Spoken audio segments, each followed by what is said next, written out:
Esther chapter 2. After these events, when the wrath of sovereign Ahasuerus had ceased, he remembered Vashti, what she had done, and what had been decreed against her. Then the sovereign's servants who attended him said, Let lovely young maidens be brought for the sovereign, and let the sovereign appoint officers in all the provinces of his reign, and let them gather all the lovely young maidens to the citadel of Shushan, into the women's quarters, under the hand of Hegai, the sovereign's eunuch, guardian of the women, to give their preparations. And let the young woman who pleases the sovereign be sovereigness instead of Vashti. And the word pleased the sovereign, and he did so. In the citadel of Shushan there was a certain man, a Yehudi, whose name was Mordechai, son of Yair, son of Shimi, son of Kish, a Binyamite, who had been exiled from Jerusalem with the captives who had been exiled with Jechoniah, sovereign of Yehuda, whom Nebuchadnezzar, the sovereign of Babel, had exiled. And it came to be that he was raising Hadassah, that is Esther, his uncle's daughter, for she had neither father nor mother. The young woman was beautiful and of good appearance, and when her father and mother died, Mordechai took her as his own daughter.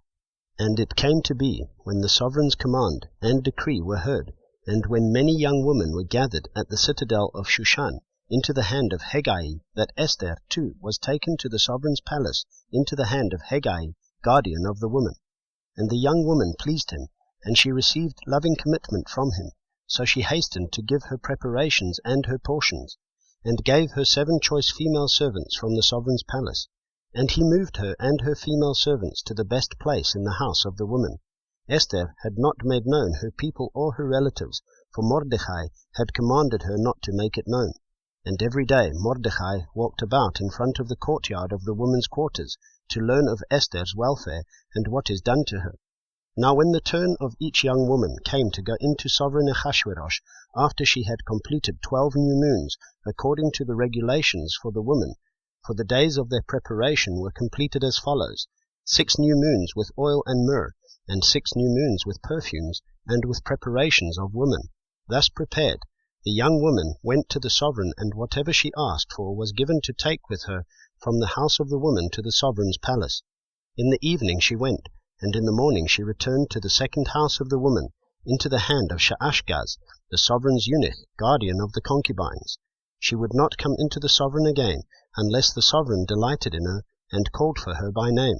And when the turn came for Esther, the daughter of Abihail, the uncle of Mordechai, who had taken her as his daughter, to come into the sovereign, she sought no matter but what Hegai, the sovereign's eunuch, guardian of the woman, advised.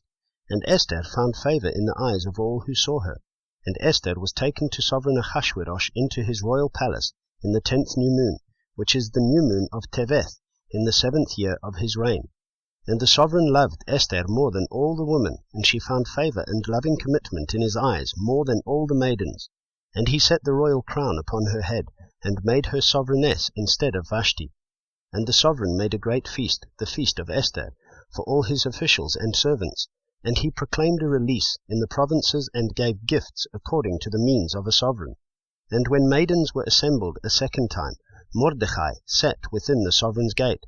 Esther had not made known her relatives and her people yet, as Mordechai commanded her, for Esther obeyed the command of Mordechai, as when she was being raised by him. In those days, while Mordechai sat within the sovereign's gate, 2 of the sovereign's eunuchs, Bigthan and Teresh, doorkeepers, were wroth and sought to lay hands on sovereign Ahasuerus. And the matter became known to Mordechai, who informed sovereigness Esther, and Esther spoke to the sovereign in Mordechai's name. And when the matter was searched into, it was confirmed, and both were hanged on a wooden structure, and it was written in the book of the annals in the presence of the sovereign.